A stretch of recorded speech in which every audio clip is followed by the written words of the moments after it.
26 नवंबर 2008 की शाम हमेशा की तरह मुंबई की सड़कों पर जिंदगी अपनी रफ्तार से चल रही थी।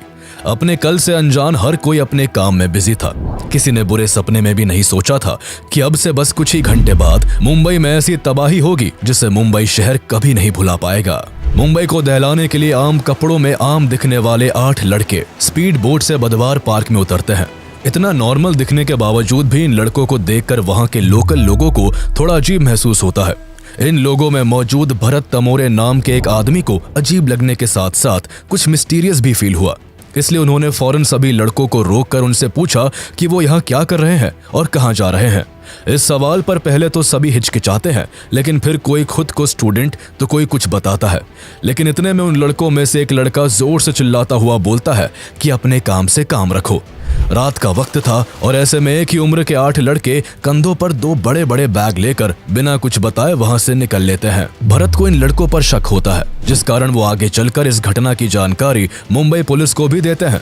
लेकिन पुलिस बात को हल्के में लेते हुए कोई कार्रवाई नहीं करती। बाद में कार्रवाई ना करना ही मुंबई पुलिस की सबसे बड़ी गलती साबित होती है। अगर समय रहते मुंबई पुलिस कोई कार्रवाई करती तो शायद मुंबई में मौत का तांडव ना देखने को मिलता। शायद उस दिन का इतिहास 166 लोगों के खून से सना नहीं होता। वहां से निकलने के बाद सभी लड़के 2-2 के ग्रुप में डिवाइड होकर टारगेट की गई लोकेशंस की तरफ निकल पड़ते हैं। इन लोकेशंस में CST railway station, Taj Mahal palace hotel, Leopold cafe और नरीमन हाउस शामिल थे। सारी जगहें वहां से बस कुछ ही दूरी पर थी। हालांकि समुद्र के रास्ते से आई बोट में 8 नहीं बल्कि टोटल 10 लड़के थे, जहां 10 में से 8 लड़के बोट से उतरकर सड़क के रास्ते अपनी अपनी लोकेशन पर पहुंच रहे थे, तो वही बाकी के 2 लड़के अपनी टारगेट ओबरॉय होटल तक पहुंचने के लिए बोट का ही इस्तेमाल करते हैं। एक तरफ जहां ये लड़के अपने मंसूबों को पूरा करने के लिए तेजी से अपनी अपनी लोकेशंस की ओर बढ़ रहे होते हैं, तो वही दूसरी ओर मुंबई हमेशा की तरह अपनी धुन में बस चलती जा रही थी। लोग रोज की तरह काम काज में बिजी थे, लेकिन अचानक मुंबई गोलियों की तड़तड़ाहट से थर्रा उठती है। मुंबई के लिए यह आवाजें नहीं थी। अंडरवर्ल्ड के गुटों में अक्सर शूट आउट होता रहता था। थोड़ी बहुत गोलीबारी तो मुंबई के लिए आम बात थी, लेकिन आज कुछ बड़ा हुआ था। इतना बड़ा कि जिसकी आवाज ने देश को सुन्न करके रख दिया था। इस धमाके और अंधाधुन गोलीबारी की शुरुआत छत्रपति शिवाजी टर्मिनस से होती है। छत्रपति शिवाजी टर्मिनस मुंबई के सबसे बिजिएस्ट रेलवे स्टेशन में से एक है। उस दिन पटना जाने वाली ट्रेन कुछ घंटों की देरी से चल रही थी। यात्रियों को ये कहां पता था कि ये देरी उनके लिए जानलेवा साबित होने वाली है। इस्माइल खान और अजमल कसाब नाम के 2 लड़के एक साथ स्टेशन पर पहुंचते हैं और ऐसे खौफनाक मंजर को जन्म देते हैं जिसका अंदाजा कोई नहीं लगा सकता था। यहाँ पहुंचकर जहां कसाब पागलों की तरह हंसते हुए AK-47 से ताबड़तोड़ गोलियां चलाने लगता है, तो वही इस्माइल चारों तरफ हैंड ग्रेनेड फेंकता है। किसी को अंदाजा नहीं था कि क्यों और किस कारण उन पर ऐसा हमला किया जा रहा है। चारों ओर बस गोलीबारी और चीखने चिल्लाने की आवाजें गूंज रही थी। लगातार गोलियों की आवाज और बॉम्ब धमाकों से लोग डर कर इधर उधर भागने लगते हैं। जिसको जहां जगह मिलती है वो वही छुप जाता है। अफरा तफरी और चीख पुकार के बीच दोनों इस तरह फायरिंग कर रहे थे जैसे मानो कोई वीडियो गेम खेल रहा हो। इन दोनों आतंकियों का सिर्फ एक ही मकसद था और वो था मुंबई के सबसे busiest railway station Chhatrapati Shivaji terminus पर अधिक से अधिक लोगों की मौत। स्टेशन पर काम करने वाले लोगों और रेलवे पुलिस को कुछ समझ नहीं आ रहा था कि इस सिचुएशन को किस तरह हैंडल किया जाए। फिर भी दोनों आतंकियों को रोकने के लिए रेलवे पुलिस हर एक कोशिश करती है, लेकिन नाकाम रहती है। दरअसल दोनों लड़के पहले से ही प्लान बनाकर आए थे और उनके पास हर तरह के हथियार मौजूद थे, लेकिन रेलवे पुलिस के पास केवल उनकी ड्यूटी रिवॉल्वर ही मौजूद थी, जिस कारण वो इनका सामना नहीं कर पाते और वही शहीद हो जाते हैं। लेकिन इसी बीच रेलवे स्टेशन के ही एक कर्मचारी विष्णु दत्ताराम अपनी जान की परवाह ना करते हुए अनाउंसमेंट करके सभी पैसेंजर्स को आगाह करते हैं कि वो फौरन स्टेशन को छोड़कर अपनी जान बचाए। अनाउंसमेंट सुनते ही कई लोग अपनी जान बचाकर भागने में कामयाब रहे, लेकिन आतंकियों का हमला इतना भयानक था कि केवल 1 घंटे में 58 लोग अपनी जिंदगी गंवा देते हैं, तो वही 104 लोग बुरी तरह घायल हो जाते हैं। जब सीएसटी रेलवे स्टेशन पर गोलीबारी चल रही होती है, तभी मुंबई पुलिस को इस घटना की इंफॉर्मेशन मिल जाती है। लेकिन इससे पहले कि पुलिस कोई एक्शन लेती, एक और खूनी खेल खेला जाता है और इस बार लोकेशन अलग थी। मुंबई के फेमस लियोपोल्ड कैफे में उन्हीं 10 में से 2 आतंकी शोएब और नाजिर एकदम सीएसटी रेलवे स्टेशन जैसी ही घटना को अंजाम देते हैं। लियोपोल्ड कैफे में अपनी शाम को हसीन बनाने में डूबे हुए लोगों को आने वाले पल की कोई खबर नहीं थी। पार्टियों में मशगूल लोगों में से किसी को भी अंदाजा नहीं था कि ये रात उनके लिए आखिरी रात साबित होगी। वो खुशी और जश्न के माहौल में खोए हुए थे कि तभी दो जवान लड़के हाथों में हथियार लिए कैफे में बैठे हर एक शख्स के खून के प्यासे बन जाते हैं। लियोपोल्ड कैफे मुंबई का एक बेहद जाना माना कैफे है, जहां लोगों की हमेशा भीड़ रहती है। इस कैफे पर फॉरेनर्स का भी हमेशा से आना जाना रहा है। कैफे की पॉपुलैरिटी और फॉरेनर्स की प्रेजेंस के कारण ही इस कैफे को टारगेट किया जाता है। दोनों आतंकी लियोपोल्ड कैफे में घुसते ही कई राउंड फायरिंग करते हैं। अचानक से की गई अंधाधुंध फायरिंग से कैफे में बैठे कई लोग चाहकर भी अपनी जान नहीं बचा पाते, जिस कारण इस हमले में कई विदेशी और भारतीय लोग मारे जाते हैं। मुंबई में लगातार 2 अटैक्स होने के बाद भी बात यहाँ नहीं थमती है। अभी तो बस शुरुआत हुई थी और अभी कई बड़े हमले बाकी थे, जिनमें सैकड़ों लोगों की जिंदगी जानी थी। लियोपोल्ड कैफे को टारगेट करने के बाद ये दोनों आतंकी ताज होटल की ओर अपना रुख करते हैं, जहां पहले से ही इनके 2 गैंग मेंबर पहुंच चुके थे। लगातार हो रहे अटैक से चैन की नींद सो रहे लोग जाग जाते हैं। लोगों को उनके घर में ही रहने की सलाह दी जाती है। सब कुछ इतना अजीब और तेजी से हो रहा था कि किसी को सोचने और संभलने तक का वक्त नहीं मिल पाता। हर गुजरते मिनट के साथ मीडिया में अटैक की न्यू हेडलाइन फ्लैश कर रही थी। चंद घंटों पहले शुरू हुआ ये हमला ऐसा विकराल रूप ले लेता है कि हर तरफ से सिर्फ गोलीबारी और बॉम्ब ब्लास्ट की खबरें ही सामने आ रही थी। अपनी तेजी के लिए मशहूर मुंबई कुछ समय के लिए रुक सा जाता है। शुरुआती दौर में मुंबई पुलिस को ये सब एक गैंग वॉर लगता है, लेकिन कुछ ही समय में पुलिस को भी समझ आ जाता है कि ये कोई गैंग वॉर नहीं बल्कि एक फुल्ली प्लान टेररिस्ट अटैक है। मुंबई में उस दिन एक ही समय पर कई जगह हमले हो रहे थे। जब सीएसटी स्टेशन और लियोपोल्ड कैफे में हमला हो रहा था, तभी आतंकियों का एक और ग्रुप ताज होटल को निशाना बना रहा था। ताज होटल पर अटैक की इतनी जबरदस्त प्लानिंग की गई थी कि जिस समय ताज होटल पर हमला किया जाता है, उस समय होटल के मैक्सिमम रूम्स बुक थे। हमले के वक्त यूरोपियन पार्लियामेंट कमेटी के कई डेलीगेट्स भी होटल में मौजूद होते हैं। इत्तेफाक से उस दिन गौतम अडानी भी ताज होटल में ही मीटिंग कर रहे होते हैं। हालांकि अपनी मीटिंग खत्म करके जैसे ही अडानी बाहर की ओर जाने लगते हैं, वैसे ही उनकी टीम उन्हें एक और मीटिंग के बारे में इन्फॉर्म करती है, जिस कारण बाहर निकलने के बजाय वो वापस से मीटिंग रूम में चले जाते हैं। एक तरफ अडानी मीटिंग के लिए जाते हैं तो दूसरी ओर अब तक आतंकियों का तीसरा ग्रुप हाफिज और जावेद ताज होटल के मेन एंट्रेंस से होटल में घुस जाते हैं। उनके होटल में एंटर करते ही होटल ताज गोलियों की तड़तड़ाहट और बम के धमाकों से गूंज उठता है। जैसे ही अडानी की टीम को इस हमले के बारे में पता चलता है, अडानी को तुरंत किचन के जरिए बेसमेंट में ले जाया जाता है, जहां वो रात भर रहते हैं और सुबह उन्हें मार्कोस कमांडो सेफली रेस्क्यू कर लेते हैं। अडानी तो सेफ हो चुके थे, लेकिन अभी भी यहाँ हजारों लोगों की जान दांव पर लगी थी। दोनों आतंकी लगातार फायरिंग कर रहे थे। गोलीबारी की आवाज सुनकर हर तरफ डर का माहौल था। सबसे पहले इन दोनों आतंकियों ने मेन गेट पर ड्यूटी कर रहे गार्ड की हत्या कर दी। उसके बाद होटल के ग्राउंड फ्लोर पर जो भी लोग थे, उनमें से कुछ को मार दिया और कुछ को हॉस्टेज बना लिया। ग्राउंड फ्लोर के बाद आतंकी फायरिंग करते हुए सीढ़ियों से ऊपर के फ्लोर्स को खंगालने लगते हैं। हालांकि इस मौके का फायदा उठाकर मुंबई पुलिस अलग अलग गेट से कई बड़े अधिकारियों को सेफली रेस्क्यू कर लेती है। 200 के करीब लोग खुद होटल की खिड़कियों को तोड़कर बेडशीट और पर्दों के सहारे अपनी जान बचाने में सफल होते हैं। यहाँ पर आतंकियों का मोटिव किसी बड़े बिजनेसमैन या फॉरेन डेलीगेट्स को हॉस्टेज बनाने का था, ताकि इसके सहारे वो इंडियन गवर्नमेंट से नेगोशिएट कर सके। दोनों आतंकी होटल में घुसने के साथ ही पहले 5th फ्लोर पर अटैक भी इसलिए ही करते हैं क्योंकि 5th फ्लोर पर बिजनेस सेंटर था। उन्हें लगा था कि इस फ्लोर पर उन्हें कोई ना कोई बड़ा आदमी जरूर मिल जाएगा। हालांकि अगर गौतम अडानी को रेस्क्यू नहीं किया जाता तो इनके मंसूबे पूरे हो भी सकते थे। लेकिन 5th फ्लोर पर किसी बिग पर्सनैलिटी के ना मिलने पर दोनों आतंकी फायरिंग करते हुए 6th फ्लोर पर चढ़ जाते हैं और वहां अपना कंट्रोल सेंटर बनाने के लिए एक कमरा तलाशने लगते हैं। उनकी नजर रूम नंबर 520 पर पड़ती है, जो अंदर से बंद था। बहुत खटखटाने के बाद भी गेट नहीं खुलता तो आतंकी हथियारों से मारकर गेट खोल देते हैं और अंदर घुस जाते हैं। दरअसल उस कमरे में कॉर्पोरेशन बैंक के फॉर्मर चेयरमैन KR रामामूर्ति मौजूद थे। होटल में गोलियों की बौछार और लोगों की चीख पुकार से उन्हें भी इस हमले के बारे में पता चल गया था, इसलिए वो अपने रूम के गेट को बंद कर वॉशरूम में छुप जाते हैं। लेकिन कमरे का गेट खुलते ही उनकी धड़कनों की रफ्तार एकदम से तेज हो जाती है और जिसका डर था वही होता है। वॉशरूम में छुपे रामामूर्ति आतंकियों की नजर में आ जाते हैं, लेकिन आतंकी उनको मारने के बजाय उन्हें वही बंधक बना लेते हैं। ताज होटल पर अटैक के बीच ही विले पार्ले और वाड़ी बंदर में चलती टैक्सी में तेज आवाज के साथ बॉम्ब ब्लास्ट होता है और आसमान धुएं से भर जाता है। टैक्सी में ट्रैवल कर रहे सभी लोग मारे जाते हैं। बॉम्ब ब्लास्ट इतना जोरदार होता है कि आसपास की कई बिल्डिंग्स में आग लग जाती है और उससे भी कई लोगों की मौत हो जाती है। टैक्सी में बॉम्ब लगाने का काम भी उन 10 लोगों में से ही कुछ टेररिस्ट का होता है। दरअसल आतंकी फेमस और क्राउडेड जगहों को टारगेट तो कर ही रहे थे, इसके अलावा उनका टारगेट वो टैक्सी भी होती है जिनसे वो एक जगह से दूसरी जगह तक जा रहे थे। आतंकी टैक्सी में ट्रैवल करते समय ड्राइवर को बातों में उलझाकर उनमें बॉम्ब लगा देते और फिर खुद टैक्सी से उतर जाते। टैक्सी ब्लास्ट के जरिए भी वो मुंबई को दहला रहे थे। ताज होटल में जब दोनों आतंकी 6th फ्लोर पर अपना कंट्रोल रूम बना रहे थे, तभी उनके 2 और साथी नाजिर और शोएब भी ताज होटल पहुंच जाते हैं।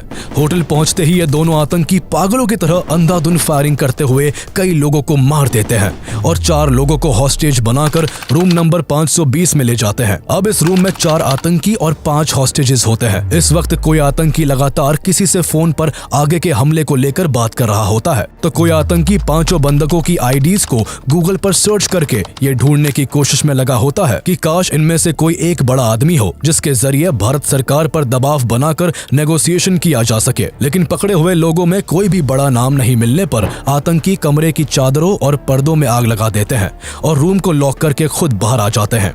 आग के धुएं से हॉस्टेजेस का दम घुट रहा होता है, लेकिन किसी भी तरह वो एक दूसरे को आजाद करके बेडशीट्स के सहारे कमरे की खिड़कियों से नीचे उतरकर अपनी जान बचाने में कामयाब हो जाते हैं। ये 5 हॉस्टेजेस तो बच जाते हैं, लेकिन ताज होटल में अब तक 31 लोग अपनी जान गंवा चुके थे। एक तरफ ताज होटल में आतंक मचा हुआ था, तो वहीं दूसरी तरफ आतंकियों की चौथी टीम के नाजिर और बाबर इमरान नरीमन हाउस में घुसकर वहां मौजूद लोगों को हॉस्टेज बना लेते हैं। दरअसल नरीमन हाउस पर इन आतंकियों का अटैक करने का एक अलग मोटिव होता है। 5 फ्लोर की ये बिल्डिंग जूइश ऑर्गेनाइजेशन के द्वारा 2 साल पहले ही खरीदी गई थी, जिस वजह से नरीमन हाउस एक यहूदी सेंटर होता है। यहाँ कई यहूदी आकर रुकते और प्रेयर करते। इस जगह पर इजरायली प्रीस्ट राबी गैब्रियल होल्सबर्ग और उनकी पत्नी रिफ्का अपने बेटे मोशे के साथ रहते थे।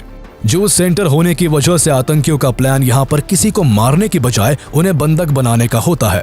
उनका मोटिव था कि वो सभी इजरायली सिटीजन्स को हॉस्टेज बनाकर इजरायली गवर्नमेंट से नेगोशिएट करते, जिसके चलते इजराइल भारत पर अपने सिटीजन्स को बचाने के लिए दबाव बनाता। इस तरह आतंकियों का मकसद इजराइल और इंडिया के रिलेशन में फूट डालने का भी था। इसलिए दोनों आतंकी यहाँ रह रहे गैब्रियल और उनकी पत्नी रिफ्का पर इजराइल की एम्बेसी से बात करवाने के लिए प्रेशर बनाते हैं। लेकिन जब कोई बात नहीं बनती तो आतंकी फ्रस्ट्रेट होकर नरीमन हाउस को भी खून से रंग देते हैं। इस हमले में गैब्रियल और उनकी प्रेग्नेंट वाइफ समेत 9 लोग अपनी जान गंवा देते हैं। CST स्टेशन, लियोपोल्ड कैफे, ताज होटल, नरीमन हाउस और टैक्सी बॉम्ब ब्लास्ट्स। जहां इतना सब हो रहा था तो वही आतंकियों का 5वां ग्रुप अब्दुल रहमान और फहदुल्ला ओबरॉय होटल के पास बोट को समुद्र के किनारे लगाते हैं और होटल की लॉबी में अंधाधुंध फायरिंग करना शुरू कर देते हैं। यहाँ पर भी आतंकियों का अटैक का तरीका सेम होता है। ये दोनों आतंकी भी बाकी आतंकियों की तरह ओबरॉय होटल में गोलीबारी करते हैं। गोलियों की आवाज से कई लोग जैसे तैसे बचकर वहां से निकल जाते हैं, लेकिन इस दौरान आतंकी होटल के 2 स्टाफ मेंबर जॉर्डन और प्रदीप को बंदी बना लेते हैं। आतंकी पहले जॉर्डन को पकड़कर उसे फोर्स करते हैं कि वो फर्नीचर और पर्दों पर अल्कोहल डालकर उनमें आग लगाए, लेकिन ऐसा करते हुए जॉर्डन के हाथ कांपने लगते हैं, जिसे देखकर एक आतंकी गुस्से में आ जाता है और जॉर्डन को गोली मार देता है। जॉर्डन के मरते ही आग लगाने का काम प्रदीप को सौंपा जाता है। प्रदीप मौत के डर से जैसे तैसे वहां मौजूद पर्दों और फर्नीचर में आग लगा देता है। इसके बाद प्रदीप से VIP लोगों के बारे में आतंकी पूछताछ करते हैं। यहाँ प्रदीप चालाकी दिखाते हुए बताता है कि VIPs ऊपर वाले फ्लोर पर होंगे, इसलिए लिफ्ट से जाना पड़ेगा। प्रदीप और दोनों आतंकी लिफ्ट की तरफ बढ़ते हैं। लिफ्ट के खुलते ही प्रदीप आतंकियों को चकमा देकर अकेला लिफ्ट में घुस जाता है और नीचे जाने का बटन दबाकर लिफ्ट को बंद कर देता है। ये सब इतना अचानक से हुआ था कि आतंकियों को कुछ समझ नहीं आया, लेकिन इस चकमे से आतंकी बहुत गुस्से में आ जाते हैं और पहले लिफ्ट और फिर चारों तरफ पागलों की तरह फायरिंग करने लगते हैं। इस हमले में 30 से ज्यादा लोग अपनी जान गंवा देते हैं। एक ही दिन एक ही वक्त पर अलग अलग जगह से अटैक्स की खबर सुनकर महाराष्ट्र पुलिस क्लूलेस हो जाती है। कुछ देर के लिए उन्हें समझ ही नहीं आता कि उन्हें क्या करना चाहिए। हालांकि गोलीबारी की सूचना पाते ही मुंबई ATS के हेड हेमंत करकरे जल्द ही अपनी टीम तैयार कर आतंकियों का पीछा करते हैं। वो पहले CST रेलवे स्टेशन पहुंचते हैं, पर वहां तब तक खून का खेल खेला जा चुका था। तभी उन्हें फोन पर पता चलता है कि 2 आतंकी बंदूकें लेकर कामा हॉस्पिटल के पास वाली गली में देखे हैं। ये क्लू मिलते ही हेमंत करकरे अपनी गाड़ी को कामा हॉस्पिटल की तरफ मोड़ देते हैं। इस गाड़ी में हेमंत करकरे के साथ ACP अशोक कामते, विजय सलास्कर, हेड कांस्टेबल अरुण अरुण जाधव और 3 सिपाही भी मौजूद थे। गाड़ी जैसे ही कामा हॉस्पिटल की गली के पास पहुंचती है, सीएसटी पर हमला करने वाले कसाब और इस्माइल एकदम से गाड़ी के सामने आ जाते हैं और गाड़ी पर अंधाधुंध फायरिंग करते हुए वो कुछ ही मिनट्स में AK-47 की 2 मैगजीन पुलिस की गाड़ी पर खाली कर देते हैं। इस दौरान पुलिस की तरफ से भी गोलीबारी होती है, जिसके चलते कसाब के हाथों में गोली लग जाती है, लेकिन आतंकियों के ताबड़तोड़ हमले ने पुलिस की गाड़ी को छल्ली कर दिया था। पुलिस की तरफ से फायरिंग रुकते ही कसाब और इस्माइल गाड़ी की तरफ बढ़ते हैं और कंफर्म करते हैं कि कोई पुलिस वाला जिंदा तो नहीं बचा। इस गोलीबारी में हेमंत करकरे सहित कई पुलिसकर्मी शहीद हो गए थे। दोनों आतंकियों ने जब गाड़ी में आगे पीछे देखकर पक्का कर लिया कि कोई भी जिंदा नहीं है, तो वो विजय सलस्कर, हेमंत करकरे और अशोक कामते की बॉडीज को नीचे उतारते हैं और ड्राइवर वाली सीट को खाली कर देते हैं। आतंकी पीछे की सीट पर बैठे पुलिस कर्मियों की डेड बॉडीज को भी गाड़ी से उतारना चाहते थे, लेकिन पीछे का डोर ना खुलने की वजह से टाइम ना वेस्ट करते हुए वो आगे वाली सीट पर बैठकर गाड़ी को लेकर वहां से मालाबार हिल की तरफ निकल जाते हैं। हालांकि गोलीबारी के कारण गाड़ी की हालत काफी खराब हो जाती है। गाड़ी के टायर्स में गोली लगने की वजह से कुछ दूर चलते ही गाड़ी पंचर हो जाती है। दोनों आतंकी गाड़ी को चेंज करने का सोचते हैं कि तभी उन्हें सामने से एक स्कोडा गाड़ी आती हुई दिखाई पड़ती है। दोनों गाड़ी से उतरते हैं और बंदूक के दम पर स्कोडा को रोककर उसे अपने कब्जे में ले लेते हैं और मालाबार हिल की तरफ बढ़ जाते हैं। इस वक्त 2 चीजें अच्छी हुई। एक तो आतंकी स्कोडा कार में बैठी फैमिली को मारना भूल जाते हैं और दूसरा ये कि आतंकियों का ध्यान नहीं जाता कि जिस पुलिस कार में बैठकर वो यहाँ तक आए थे, इसके पीछे की सीट पर हेड कांस्टेबल अरुण जाधव अभी भी जिंदा थे। उनके बस कंधे पर गोली लगी थी और वो मरने का नाटक करते हुए पूरे रास्ते इस्माइल और कसाब की बातें सुनते हुए आए थे। इसलिए आतंकियों ने जैसे ही पुलिस की गाड़ी को खाली किया, अरुण जाधव ने फौरन पुलिस कंट्रोल रूम को फोन करके आतंकियों के डायरेक्शन और डेस्टिनेशन के बारे में इन्फॉर्म कर दिया। ये खबर मिलते ही मुंबई में हाई अलर्ट जारी कर दिया जाता है। सड़क पर जगह जगह बैरिकेडिंग लगा दिए जाते हैं और इन बैरिकेडिंग के साथ पुलिस फोर्स भी जगह जगह पर तैनात हो जाती है। पुलिस की हरकत में आने के कारण अब चारों तरफ से दोनों आतंकी पुलिस वालों से घिर जाते हैं। भागने का एक भी मौका ना देख वो बैरिकेड तोड़ने की कोशिश करते हैं। एकदम से दोनों तरफ से ताबड़तोड़ फायरिंग होने लगती है, लेकिन पुलिस के आगे दोनों आतंकी कहीं नहीं टिक पाते। जब आतंकियों की तरफ से गोली चलना बंद हो जाती है तो पुलिस को उनके मर जाने का आभास होता है, लेकिन किसी की हिम्मत नहीं होती कि कोई आगे बढ़कर आतंकियों की मौत की पुष्टि कर सके। ऐसे में पुलिस कर्मियों की भीड़ को चीरते हुए assistant sub inspector Tukaram Omble आगे आते हैं और सबसे बहादुरी का काम करते हैं। वो अनार्म्ड होते हुए भी आतंकियों की बढ़ते हैं, लेकिन उनके पास पहुंचते ही एक आतंकी उठ खड़ा होता है और जैसे ही वो गोली चलाने के लिए बंदूक आगे करता है, तुकाराम बंदूक को कसकर पकड़ लेते हैं और इंश्योर करते हैं कि आतंकी भाग ना पाए। उनके इस एक्शन से आतंकी गुस्से में 23 गोलियां उनके शरीर में दाग देता है, जिस कारण तुकाराम ओम्बले वहीं पर शहीद हो जाते हैं। हालांकि शहीद तुकाराम ओम्बले का बलिदान व्यर्थ नहीं जाता। जहां एक आतंकी पहले ही मारा जा चुका था, तो वहीं उनकी बहादुरी के कारण दूसरे आतंकी को जिंदा पकड़ लिया जाता है। पकड़े गए आतंकी का नाम कसाब था, जो बाद में इन्वेस्टिगेशन के लिए बहुत काम आता है। लेकिन अभी भी 8 आतंकी बाकी थे जो मुंबई में आतंक मचा रहे होते हैं। इनके अगले एक्शंस के बारे में जानने से पहले ये जानते हैं कि आखिर ये अटैक्स हुए ही क्यों, ये अटैक्स किसने करवाए और कौन इन सभी हमलों का मास्टरमाइंड था। दरअसल 6 दिसंबर 1992 को बाबरी मस्जिद डेमोलिशन के बाद भारत दंगों की आग में चल रहा था। ऐसे में कई इस्लामिक टेररिस्ट ग्रुप भारत पर अटैक करने की फिराक में थे। इन अटैक्स का पहला एग्जाम्पल 12 मार्च 1993 को देखने को मिलता है, जब मुंबई में एक के बाद एक पूरे 12 बॉम्ब ब्लास्ट होते हैं, जिनमें 257 लोगों की जान चली जाती है और 1000 से ज्यादा लोग घायल हो जाते हैं।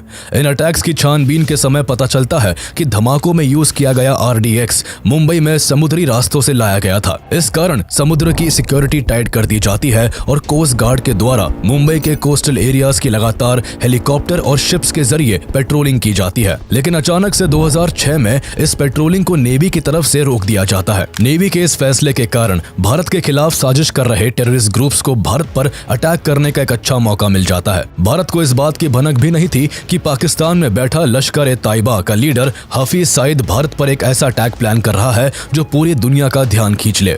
इससे पहले भी कई बार हाफिज सईद भारत में कई अटैक्स करवा चुका था, लेकिन इस बार बड़े धमाके के लिए उसे कुछ ऐसे लोगों की तलाश थी जो इस काम में उसका साथ दे सके। इत्तेफाक से ऐसे समय में उसकी मुलाकात दाऊद सईद गिलानी से होती है, जो अमेरिका में रहकर ड्रग्स के बिजनेस का काम करता था और इस काम के चलते कई बार जेल भी जा चुका था। दाऊद गिलानी के पिता सैयद सलीम गिलानी एक पाकिस्तानी डिप्लोमेट थे और माँ एलिस सिरिल हेडले अमेरिकन थी। इस वजह से अपीयरेंस में दाऊद बिल्कुल किसी फॉरेनर की तरह दिखता था। इस खास अपीयरेंस की वजह से ही हाफिज सईद दाऊद का इस्तेमाल किसी खास मकसद के लिए करना चाहता था। 2001 से ही हाफिज सईद लगातार दाऊद गिलानी के टच में रहा और अपना मंसूबा पूरा करने के लिए 2002 में हाफिज सईद दाऊद को दावत के बहाने पाकिस्तान बुलाता है। दोनों जब मिलते हैं तो हाफिज दाऊद को अपना प्लान बताता है। हालांकि अभी वो क्लियरली अपना पूरा प्लान दाऊद के सामने अनफोल्ड नहीं करता, पर वो इतना बता देता है कि उसे ये लड़ाई कश्मीर के लिए लड़नी है। दाऊद हाफिज सईद से काफी इन्फ्लुएंस होता है और प्लान के लिए राजी हो जाता है। दाऊद को ट्रेनिंग के लिए कई बार पाकिस्तान बुलाया जाता है और मल्टीपल मीटिंग्स के बाद उसे लश्कर-ए-ताइबा के फॉरेन रिक्रूटमेंट विंग में ट्रांसफर कर दिया जाता है। पूरी ट्रेनिंग के बाद लश्कर-ए-ताइबा दाऊद को रिवील करता है कि अभी उसकी जरूरत कश्मीर के लिए नहीं बल्कि मुंबई के लिए है। लेकिन इसकी तैयारी के लिए सईद दाऊद को पहले यूएस लौटकर अपनी आइडेंटिटी को बदलने के लिए कहता है। दाऊद यूएस लौटकर अपनी मदर की आइडेंटिटी को यूज कर दाऊद सईद गिलानी से डेविड कोलमैन हेडली बन जाता है।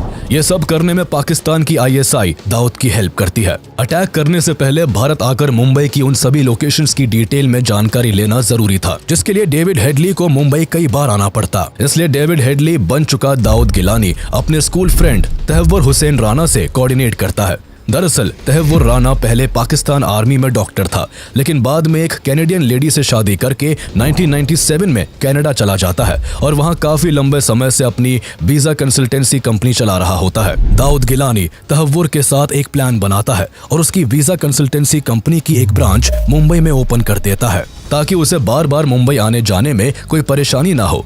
प्लान के मुताबिक दाऊद इस पूरे काम को अंजाम देता है और उसके फॉरेनर लुक और यूएस पासपोर्ट होने की वजह से मुंबई में कोई उस पर शक भी नहीं करता। इस तरह वो कई बार मुंबई आता है और समुद्र के रास्ते किन किन फेमस जगहों पर आकर अटैक किया जा सकता था, ऐसी हर एक जगह की जानकारी लश्कर-ए-ताइबा को देता है। दूसरी तरफ पाकिस्तान में बैठा हाफिज सईद मिल रही हर इंफॉर्मेशन की मदद से मुंबई पर अटैक करने की प्लानिंग करता रहता है। अटैक की प्लानिंग हो जाने के बाद उसे एग्जीक्यूट करने के लिए कुछ लड़कों की जरूरत थी जो मुंबई जाकर इस प्लान को सफल बनाते। इसलिए देर न करते हुए हाफिज सईद लड़कों के सिलेक्शन और ट्रेनिंग का काम ज़कीउर रहमान लखवी को सौंपता है। लखवी इस काम में अपने साथ जरार शाह, अबू काफा और अबू हमजा को भी शामिल करता है।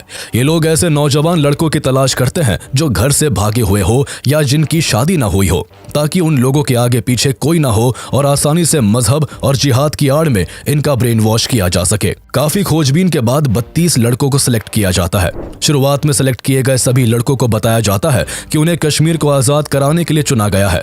मजहब के नाम पर उनको भटकाया जाता है। उन्हें कहा जाता है कि अल्लाह ने उन्हें इस पाक काम के लिए खुद चुना है। कट्टरता से प्रभावित सभी लड़के प्लान को अंजाम देने के लिए ट्रेनिंग में जी जान लगा देते हैं। ट्रेनिंग 3 राउंड्स में डिवाइडेड होती है। पहले राउंड की ट्रेनिंग दौरा-ए-अम्मा, दूसरी राउंड की ट्रेनिंग दौरा-ए-सुफा और थर्ड राउंड की ट्रेनिंग दौरा-ए-खासा के नाम से होती है। पूरी ट्रेनिंग के दौरान इनके सामने भारत के मुस्लिम्स की कंडीशन को बहुत बुरी तरह से पेश किया जाता है। इनके दिमाग में भारत को लेकर इतना जहर घोला जाता है कि ये चाहकर भी कुछ और सोच ही नहीं पाते और हर हाल में अपने मकसद को अंजाम देने के लिए तैयार हो जाते हैं। ट्रेनिंग के दौरान सभी लड़कों को कई घंटों तक हथियार चलाना सिखाया जाता है। हैंड ग्रेनेड फेंकने और रॉकेट लॉन्चर दागने की भी ट्रेनिंग दी जाती है। 2 राउंड की ट्रेनिंग तो सभी लड़के जैसे तैसे कर लेते हैं, जिसमें खाने और नमाज पढ़ने के अलावा किसी और काम की छूट नहीं होती। लेकिन दौरा-ए-खासा की ट्रेनिंग के दौरान सभी लड़कों को 60 घंटों तक भूखा रहकर पहाड़ों पर चढ़ने की ट्रेनिंग दी जाती है। ये ट्रेनिंग इस कदर सख्त होती है कि कई लड़के इसे बीच में ही छोड़कर भाग जाते हैं। तीसरे फेज की ट्रेनिंग के बाद केवल 15 लड़के बचते हैं, जिन्हें फिर दौरा-ए-रिबात नाम की इंटेलिजेंस ट्रेनिंग भी दी जाती है। इस तरह अगस्त 2008 आते आते पूरी ट्रेनिंग खत्म होती है। इसके बाद मुंबई पर अटैक करने के लिए 10 लड़कों को चुन लिया जाता है। सिलेक्शन के बाद इन्हें 2-2 के 5 ग्रुप्स में बांट दिया जाता है। सभी को भारत में इस्तेमाल करने के लिए एम्यूनेशन, सैटेलाइट फोन, मैप और कुछ पैसे भी दिए जाते हैं। 27 सितंबर 2008 को मुंबई पर अटैक करने की प्लानिंग फिक्स होती है, जिसके लिए ट्रेन किए गए सभी लड़कों को कराची बुलाया जाता है, लेकिन लास्ट मोमेंट पर इसे रोक दिया जाता है। उसी महीने दिल्ली में लगातार 5 बॉम्ब ब्लास्ट हुए थे, जिस वजह से दिल्ली और मुंबई जैसी जगहों पर रेड अलर्ट था और जगह जगह छापेमारी हो रही थी। इन सभी खबरों को देखते हुए लश्कर की लीडरशिप इस हमले को कुछ दिन के लिए डिले कर देती है। इसके बाद अक्टूबर में एक बार फिर सभी 10 लड़कों को बुलाया जाता है और फिर से ट्रेनिंग के कुछ रिमेनिंग पार्ट्स को पूरा किया जाता है। इस बार सभी लड़कों को स्विमिंग करने और बोट चलाने की ट्रेनिंग दी जाती है। सभी को वीडियो के जरिए टारगेट करने वाली जगहों को बड़ी स्क्रीन पर दिखाया जाता है। इसमें टारगेट तक पहुंचने के लिए कौन सी रोड का इस्तेमाल करना है और कैसे इन जगहों पर अटैक करना है, A to Z सब बताया जाता है। अटैक मुंबई में किया जाना था, इसलिए सभी लड़कों को मराठी की भी ट्रेनिंग दी जाती है। उन्हें ऐसे कपड़े पहनने को दिए जाते हैं जो उस समय मुंबई के यूथ के बीच ट्रेंड में थे। सभी के हाथों में कलावा भी बांधा जाता है ताकि ये दिखने में हिंदू लगे। इसके बाद फाइनली अटैक करने के लिए सभी लड़कों को 22 नवंबर की सुबह एक छोटे से जहाज में बैठाकर रवाना कर दिया जाता है। कई घंटों तक समुद्र में चलने के बाद सभी को दूसरी बोट अल हुसैनी में शिफ्ट कर दिया जाता है। अल हुसैनी में पहले से ही सभी के लिए 2-2 बैग रखे थे, जिनमें अटैक करने के लिए हर तरह के हथियार मौजूद थे। अगली सुबह उन्हें एक कुबेर नाम का इंडियन शिप दिखाई देता है, जिसको अमर सिंह सोलंकी चला रहे थे। उस शिप में उनके साथ 3 और लोग मौजूद थे। यहाँ पर आतंकी अपना जहाज खराब होने का बहाना बनाकर कुबेर में बैठे लोगों से मदद की गुहार लगाते हैं, लेकिन जैसे ही जहाज पास आता है वैसे ही सभी लड़के कुबेर पर मौजूद तीनों लोगों को मारकर कैप्टन अमर सिंह को मुंबई की तरफ जहाज को चलाने के लिए फोर्स करते हैं।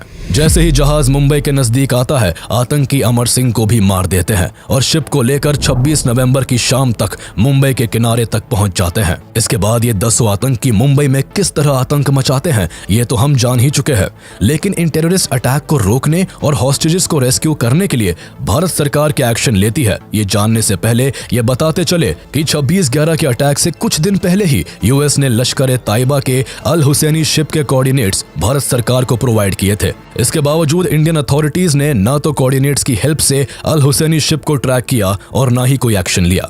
यहां तक कि national security adviser M.K. Narayanan ने नेवी और कोस्ट गार्ड के साथ कार्रवाई के योग्य खुफिया जानकारी भी साझा की थी, लेकिन फिर भी समुद्र में न तो अल हुसैनी शिप को पकड़ा गया और न ही इन खौफनाक हमलों को अंजाम देने वाले हथियारों से लैस आतंकियों को रोका जा सका, जिसका परिणाम आज मुंबई को झेलना पड़ रहा था। अटैक से पहले इंडियन अथॉरिटीज द्वारा कोई भी एक्शन न लेने की वजह से मुंबई में पहले से ही काफी तबाही हो चुकी थी। इसके अलावा अभी तक मुंबई पुलिस सिर्फ 2 आतंकियों को कंट्रोल कर पाई थी। अभी भी 8 टेररिस्ट 3 जगहों पर अपना कब्जा जमाए हुए थे। 2 आतंकी ओबरॉय होटल में तो 4 आतंकी ताज होटल में मौजूद थे। वही 2 आतंकी नरीमन हाउस को अपने कंट्रोल में किए हुए थे। कसाब के पकड़े जाने और ताज होटल, नरीमन हाउस और ओबरॉय होटल में हो रहे लगातार धमाकों के बाद आखिरकार महाराष्ट्र गवर्नमेंट फुल्ली एक्टिव होती है। सबसे पहले महाराष्ट्र गवर्नमेंट सेंट्रल गवर्नमेंट से हेल्प मांगती है। न्यू दिल्ली से NSG कमांडोज को तैयार किया जाता है, लेकिन NSG को टाइम से एयरक्राफ्ट नहीं मिल पाने की वजह से उन्हें मुंबई आने में समय लगने वाला था। इसलिए काउंटर अटैक करने और सिचुएशन को संभालने का जिम्मा मार्कोस को दिया जाता है। मार्कोस यानी मरीन कमांडोज को अनजान जगहों पर शानदार ऑपरेशंस के लिए जाना जाता है। ये कमांडोज हर तरह के हथियारों को चलाने में फुल्ली ट्रेंड होते हैं, इसलिए इस टेरर अटैक को हैंडल करने के लिए मार्कोस को बुलाया जाता है। लेकिन काफी लेट इन्फॉर्मेशन मिलने की वजह से मार्कोस को अटैक वाली जगहों पर पहुंचने में कई घंटों की देरी हो जाती है। मार्कोस 27 नवंबर की रात करीब 2 बजे मुंबई के INS अभिमन्यु पहुंचते हैं और वहां से 2 टुकड़ियों में बंटकर ताज और ओबरॉय होटल की कमान संभालते हैं। मार्कोस का सबसे पहला टास्क हॉस्टेजेस को सेफली वहां से रेस्क्यू करने का था। मार्कोस की एक टीम जो ताज होटल पहुंचती है, उन्हें वहां होटल के मैनेजर द्वारा होटल का नक्शा दिया जाता है, लेकिन नक्शे से उन्हें कोई खास मदद नहीं मिलती। इसके अलावा ना तो उन्हें ताज होटल में मौजूद 4 आतंकियों के लोकेशन के बारे में कुछ पता था, ना ही होटल में छुपे लोगों के बारे में कोई जानकारी थी। मार्कोस की दूसरी टीम भी ओबरॉय होटल में इन्हीं मुश्किलों से जूझ रही होती है। इस सिचुएशन में मार्कोस की दोनों टीम्स के लिए ये काम अंधेरे में तीर चलाने जैसा था। हालांकि अपनी जान की बाजी लगाकर मार्कोस ताज और ओबरॉय होटल में घुसकर आतंकियों की छानबीन करने लगते हैं। मार्कोस को तो आतंकियों के लोकेशन का कोई पता नहीं था, लेकिन आतंकियों को उनके हर एक कदम की खबर होती है। वो ऐसे कि मीडिया मार्कोस के हर एक एक्शन को लाइव टेलीकास्ट कर रहा होता है, जिस पर पाकिस्तान में बैठे इनके हैंडलर की भी नजर थी, जो हर एक खबर फोन के जरिए आतंकियों तक पहुंचा रहा था। आतंकियों को मार्कोस की लोकेशन मिलते ही वो उनकी तरफ फायरिंग करना और ग्रेनेड्स फेंकना शुरू कर देते हैं। जिसके काउंटर में मार्कोस ने भी ताबड़तोड़ फायरिंग की। आतंकी इस काउंटर अटैक से सरप्राइज थे क्योंकि अभी तक उनका सामना केवल मुंबई पुलिस से हुआ था, जिनके पास साधारण बंदूकें थी, जिस कारण वो आतंकियों के मॉडर्न वेपन्स के आगे कहीं भी टिक नहीं पा रहे थे। लेकिन यहाँ मार्कोस का अटैक इतना जोरदार था कि आतंकी 4 कदम पीछे हटने को मजबूर हो गए। इसी मौके का फायदा उठाकर मार्कोस ने ताज होटल से 150 और ओबरॉय ट्राइडेंट होटल से 200 लोगों को सुरक्षित निकाल लिया। हालांकि दोनों ही जगहों पर अभी भी कई लोग फंसे हुए थे जो किसी भी पल आतंकियों के हमले का शिकार हो सकते थे। लेकिन इस दौरान राहत की बात यह होती है कि सुबह के करीब 5 बजे IL-76 एयरक्राफ्ट में सवार 200 NSG कमांडोज की एक टीम मुंबई पहुंच चुकी होती है। NSG कमांडोज मुंबई पहुंचकर सबसे पहले मुंबई पुलिस और मार्कोस से अटैक रिलेटेड सारी इंफॉर्मेशन गैदर करते हैं और 3 टुकड़ियों में बंटकर ताज होटल, ओबरॉय होटल और नरीमन हाउस की तरफ रवाना हो जाते हैं। इस तरह NSG का ऑपरेशन ब्लैक टोर्नेडो शुरू हो जाता है। 27 नवंबर की सुबह 6 बजे कमांडोज की पहली टीम ओबरॉय ट्राइडेंट पहुंचती है, जिसकी कमान कर्नल BS राठी संभाले होते हैं। कर्नल राठी के नेतृत्व में लेफ्टिनेंट कर्नल RK शर्मा और मेजर B भारत अपनी टीम को लेकर ओबरॉय होटल में दाखिल होते हैं। लेकिन मार्कोस की तरह NSG कमांडोज को भी आतंकियों और बचे हुए बंधकों की लोकेशन के बारे में कोई जानकारी नहीं थी, लेकिन वो अपने ट्रेनिंग और एक्सपीरियंस का इस्तेमाल करते हुए फ्लोर बाय फ्लोर चढ़ने लगते हैं। 19th फ्लोर पर पहुंचते ही आतंकियों की तरफ से फायरिंग शुरू हो जाती है। साथ ही ग्रेनेड्स फेंककर आतंकी पूरे फ्लोर पर धुआं कर देते हैं। इसी बीच NSG की दूसरी टीम ताज होटल की सिचुएशन को हैंडल कर रही होती है, जिसका नेतृत्व कर्नल सुनील शेरन कर रहे होते हैं, जिनकी कमांड में मेजर संजय खंडवाल और मेजर संदीप उन्नीकृष्णन भी होते हैं। ताज होटल के हालात ओबरॉय होटल से भी ज्यादा भयानक थे। यहाँ 4 आतंकी थे जिन्होंने ताज होटल के कई कमरों को आग के हवाले कर दिया था। ताज होटल आग की लपटों में जल रहा था और इसी आग और धुएं की वजह से कई फ्लोर्स पर कमांडोज का सांस लेना भी मुश्किल हो जाता है। ऐसे में आतंकियों को ढूंढकर खत्म करने और होटल में फंसे हुए लोगों को बचाने के लिए NSG को रीग्रुप होना पड़ा। 51 स्पेशल एक्शन ग्रुप के 10 कमांडोज की टीम को लीड कर रहे मेजर संदीप उन्नीकृष्णन ने होटल की सेंट्रल स्टेयरकेस के जरिए चढ़कर टेररिस्ट पर अटैक करने का प्लान बनाया। प्लान के मुताबिक जब कमांडोज सेंट्रल स्टेयरकेस से ऊपर चढ़ने लगे, तभी घात लगाए बैठे आतंकियों ने अंधाधुंध फायरिंग करना शुरू कर दिया, जिससे 7 गोलियां कमांडो सुनील कुमार चौधा को लगी और वो बुरी तरह घायल हो गए।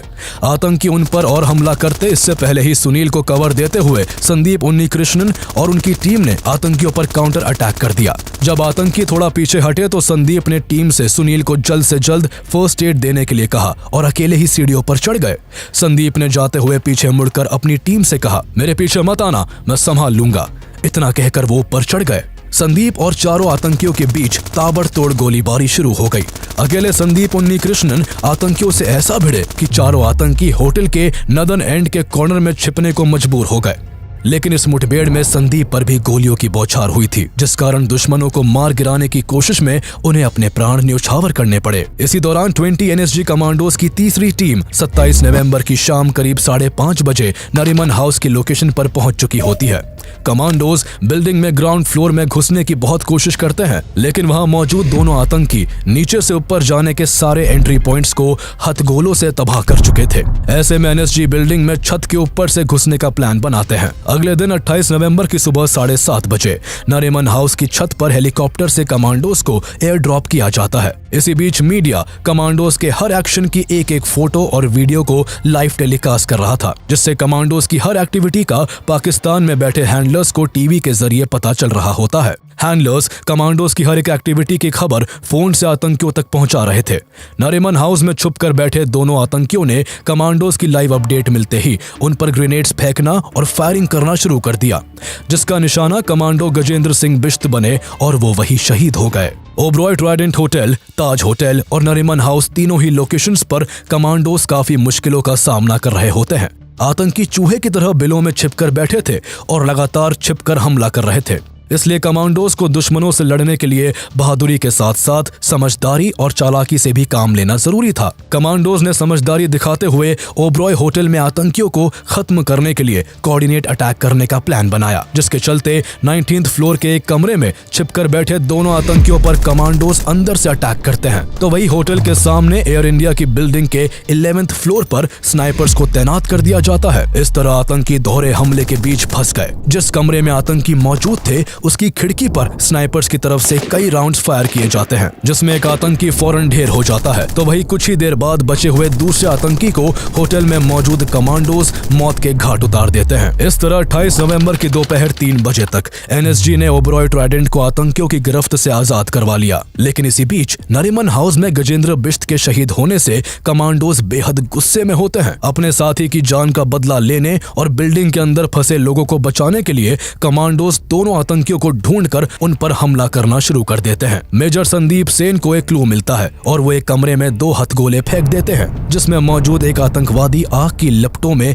जलकर राख हो जाता है। अब दूसरा आतंकी बचा होता है, पर उसके पास भी बचने का कोई मौका नहीं होता। सभी बचे हुए हॉस्टेजेस को बाहर निकालकर नरीमन हाउस के अंदर कई हथगोले फेंके जाते हैं, जिनकी चपेट में आकर दूसरा आतंकी भी वही मरकर ढेर हो जाता है। ओबरॉय ट्राइडेंट होटल और नरीमन हाउस अब सेफ थे, लेकिन ताज होटल में अभी भी कोहराम मचा होता है। मेजर संदीप के शहीद होने से निराश कमांडोज को अपने कर्तव्य का पालन करने और मेजर संदीप के हथियारों से बदला लेने के लिए NSG chief J K. Dutt commandos में फिर से जोश भर देते हैं। मेजर खंडवाल और उनके कमांडोज आतंकियों की खोज में होटल के चप्पे चप्पे को छानने लगते हैं।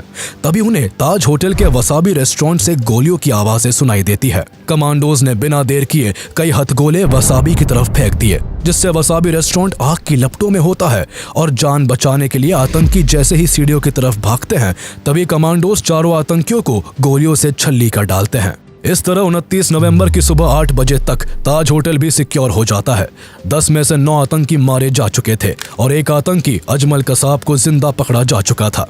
26 नवंबर की शाम को शुरू हुआ ये मौत का खेल 29 नवंबर की सुबह खत्म हुआ। इस अटैक में 166 बेकसूर लोग मारे गए, जबकि 300 से ज्यादा लोग गंभीर रूप से घायल हुए। 60 घंटों तक सांस रोककर बैठी मुंबई आखिरकार राहत की सांस लेती है। लेकिन 10 लड़कों का मुंबई में घुसकर ऐसी खौफनाक घटना को अंजाम देना भारत के लिए एक बड़ा इंटेलिजेंस फेलियर था। इस घटना ने भारत सरकार को अपनी सुरक्षा को लेकर सोचने के लिए फिर से मजबूर कर दिया।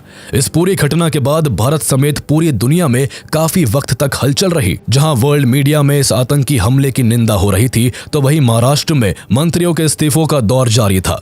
महाराष्ट्र के मुख्यमंत्री विलासराव देशमुख, उप मुख्यमंत्री आर पाटिल और देश के गृह मंत्री शिवराज पाटिल अपने पदों से इस्तीफा दे देते हैं। इंडियन शेयर मार्केट क्रैश कर चुका होता है, मुंबई में फिल्मों की शूटिंग रोक दी जाती है और इंग्लैंड क्रिकेट टीम भारत से ऑनगोइंग टेस्ट मैच छोड़कर वापस इंग्लैंड लौट जाती है। वही भारत की जनता इस हमले के लिए पाकिस्तान से बदला लेने के लिए भारत सरकार से अपील करती है। प्रधानमंत्री मनमोहन सिंह पाकिस्तान के खिलाफ एक्शन लेने के लिए भारतीय सेनाओं के अध्यक्षों के साथ लगातार मीटिंग्स करते हैं। पहले गुप्त तरीके से पाकिस्तान में घुसकर लश्कर ए तैयबा के सेंटर को तबाह करने का विचार बनाया जाता है। फिर एयरफोर्स के जरिए हवाई हमलों से पाकिस्तान के आतंकी संगठनों को उड़ाने के बारे में सोचा जाता है, लेकिन अंत में कोई भी ऑपरेशन न करने का फैसला लिया जाता है। इस दौरान पाकिस्तान पहले इस अटैक में अपनी इन्वॉल्वमेंट को लेकर साफ इनकार करता है, लेकिन बाद में कई फोन रिकॉर्डिंग्स और पकड़े गए आतंकी अजमल कसाब के बयान से जब साफ होता है कि 10 आतंकवादी लश्कर ए तैयबा के थे और हमले के दौरान उन्हें पाकिस्तान में बैठे उनके हैंडलर्स से इंस्ट्रक्शंस मिल रहा था, तो भारत सरकार और यूएन के दबाव में पाकिस्तान की तरफ से